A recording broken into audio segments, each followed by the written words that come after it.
भगवद्गीता श्लोक इदानीं वाचुमिच्छामि। श्रीमद्भगवद्गीता अथ 12 भक्तियोगः।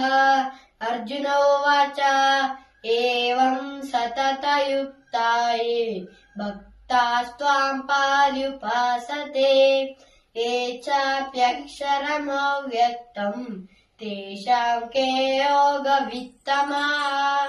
श्रीभगवानुवाच मय्यावेश्य मनो ये माम् नित्ययुक्ता उपासते श्रद्धया परयोपेताः ते मे युक्ततमा मताः।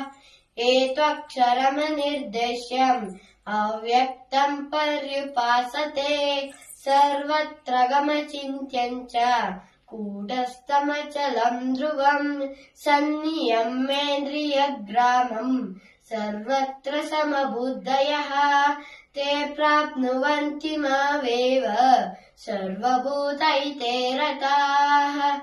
क्लेशोऽधिकतरस्तेषाम् अव्यक्तासक्तचेतसाम् अव्यक्ता हि गतिर्दुःखम् देहवद्भिरवाप्यते। धन्यवाद।